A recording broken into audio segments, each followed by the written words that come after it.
Welcome back, everybody, for another deep dive. This time, we're tackling a topic that's been making waves all over the news, the Equatorial Guinea scandal.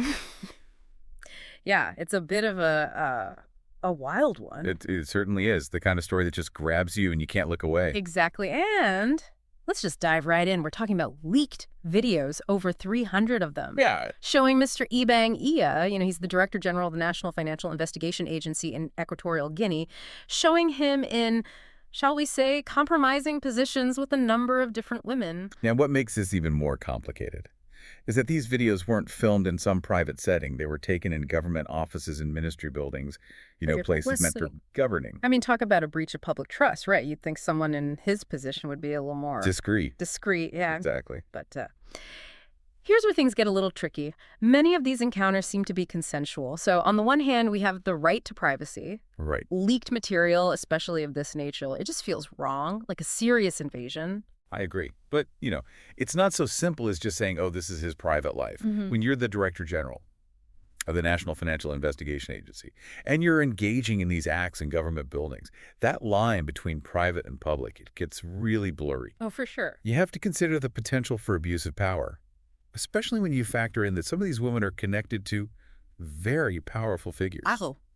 Well, some sources name the president's sister. Oh, wow. Okay, yeah. That definitely throws a whole other wrench into things. I mean, can these women truly feel free to say no to someone like Ida? It's just that power dynamic is so uneven.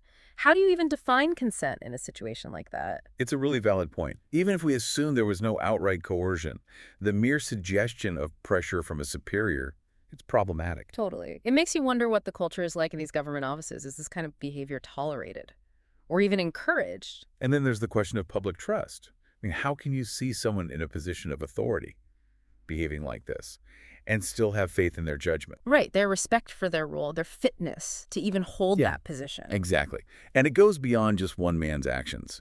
It raises serious questions about accountability and transparency within the entire government of Equatorial Guinea. People need to be able to trust their leaders, both professionally and personally. And to top it all off, public opinion is completely divided. Oh, absolutely. Imagine being a citizen of Equatorial Guinea right now. You're seeing these videos everywhere you look. Everyone's talking about it. Your friends, your family. Some are outraged. Others are saying this was necessary to expose corruption. What do you even believe? It's an ethical minefield. Some people see this as a complete invasion of privacy. Yeah. Like a smear campaign. Yeah. Others are saying, look, this week was necessary. We need to hold people in power accountable. We need transparency. What's really interesting, though, is that the sources suggest the split in public opinion seems to fall along existing societal fault lines. What do you mean? Well, those who already had a negative view of the government are more likely to see this leak as justified, a way to expose corruption. Makes sense. While those who generally trust the government, they're more likely to be upset about the invasion of privacy. It's almost like this scandal has become a Rorschach test for people's existing beliefs about power and accountability. That's really insightful. It shows just how complex this situation is. So we've got privacy concerns, potential abuse of power, workplace misconduct, and a completely divided public. What happens now? What are the consequences for Yisa and everyone involved? Well, that's where things get even trickier. Legally speaking, it's not clear-cut. Right, like, can he be held accountable for this? It depends. We need to look at Equatorial Guinea's laws. Oh, that's right. Do they even have laws that protect privacy in a case like this? Especially since it all happened in government buildings. That's a key question. And unfortunately, the sources don't go into the specifics of Equatorial Guinean law. But I can tell you this. This case would be difficult to prosecute, even in countries with strong privacy laws. Yeah, proving that the filming and distribution of these videos was illegal, that's a challenge in itself, especially if Iya didn't know he was being recorded. And on top of that, proving coercion or financial misconduct based on these videos alone would be almost impossible. You don't see any explicit quid pro quo happening in the footage. Exactly. It would come down to whether prosecutors could find other evidence beyond the videos to prove a pattern of abuse of power. Things like witness testimonies, financial records. Gotcha. So the legal side is kind of murky. Yeah. But even if he doesn't face criminal charges, he's still in hot water, right? Yeah. This has got to be grounds for dismissal, at least. You would think. I mean, the scandal is international news. Yeah. But again, without knowing the specific rules and regulations governing his position and the procedures for disciplinary action, it's tough to say for sure what will happen. So he could get away with it. He could, or this could be the end of his career. A lot depends on how the government chooses to handle this and how the public reacts in the coming weeks. It's a crazy situation. It is. And we haven't even begun to talk about the societal fallout, the damage to reputations and relationships. Oh, absolutely. That's a whole other can of worms we need to open. Right. But before we do that, maybe we should take a quick break. Give our listeners a chance to catch their breath. Sounds good to me. The societal fallout from this whole thing. It's huge. You've got the impact on E's reputation, of course, and potentially on the women involved, too. It's not just them, though. Their families, their friends, their colleagues. You're right. It's like a ripple effect, touching everyone around them. Exactly. And it's easy to forget that these are real people with real lives. Now they're all facing public scrutiny and judgment. It's a good reminder that even when things seem consensual, there can be consequences that go way beyond the individuals involved. Absolutely. And then there's the damage to public trust in the government. Right. It just feeds into this cynicism that's already out there. This idea that those in power are corrupt, unaccountable. And, the sources mention something else that adds another layer to all of this. Apparently, a lot of these encounters were unprotected. Yeah, that definitely complicates things. While it's crucial to emphasize personal responsibility for sexual health, you can't ignore the power dynamics here. Right. It's tricky. It really is. Because on the one hand, you have individual agency, but on the other hand, there's this potential for exploitation. Absolutely. And let's not forget the health risks. Multiple partners, unprotected sex, it significantly increases the chances of spreading infections. You're right. And the fact that this was happening in government spaces, it makes it even more concerning. It's like every time we turn around, there's another layer of complexity. It's a tangled web, for sure. So we've talked about privacy, power, ethics, public health. What else are we missing? Well, we can't forget about the digital footprint. The videos. Yeah. They might have been intended to be private. Right. But they're out there now. Permanently. There's no taking them back. It's like you said earlier. A cautionary tale. This isn't just about one man or even one country. It's about all of us living in this digital age. Precisely. Anything we do, anything we record, it could become public. It's a reminder to be vigilant. Think twice before hitting record. Exactly. And to understand the potential consequences of our digital actions. Especially for those in positions of power.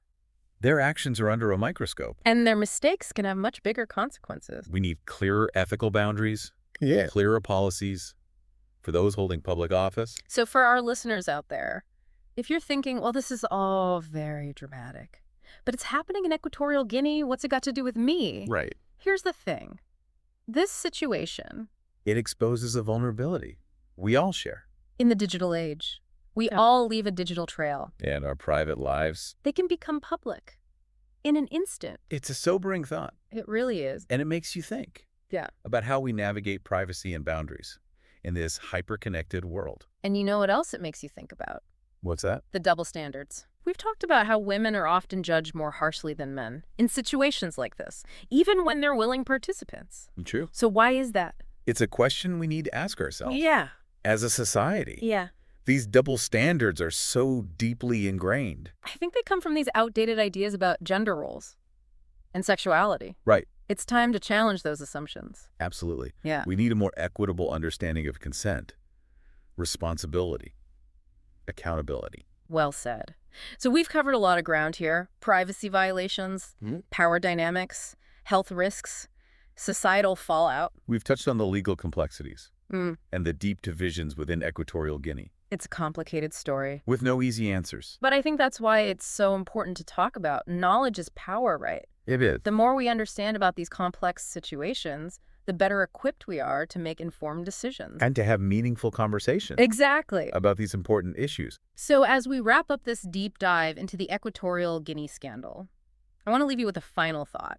In a world where information is everywhere and privacy is more fragile than ever, what steps can we take, both individually and collectively, to use this power responsibly, ethically? That's the question, isn't it? And it's one we'll continue to explore in future deep dives. Absolutely. But for now, I want to encourage you to think about this story, its complexities, and what it means for you and for the world around you. This conversation isn't over, It's just beginning. and your voice is a vital part of it. This whole thing just makes you think about the world we live in now, where everything's recorded, everything's online.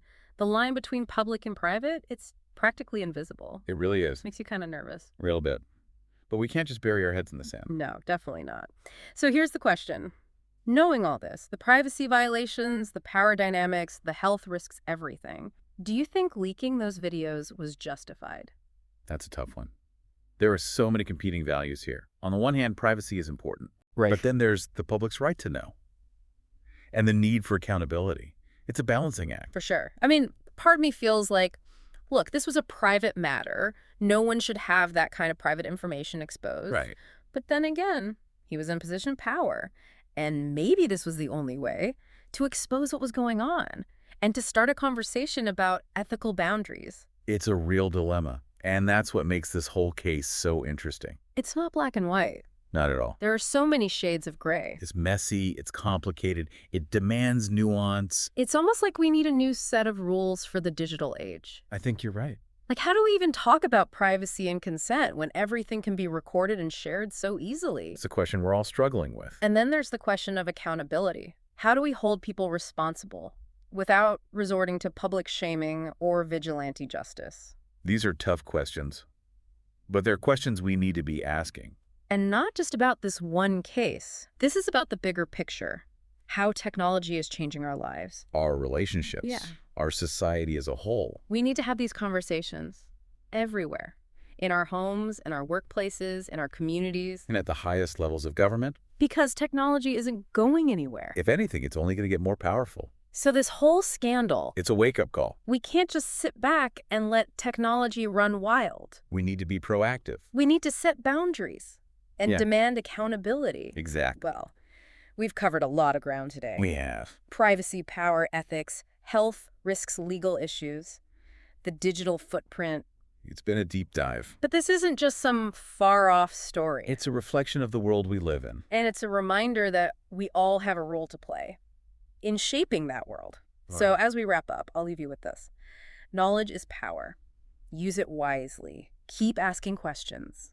Keep learning. Keep having those tough conversations. Thanks for joining us on this deep dive. We'll see you next time on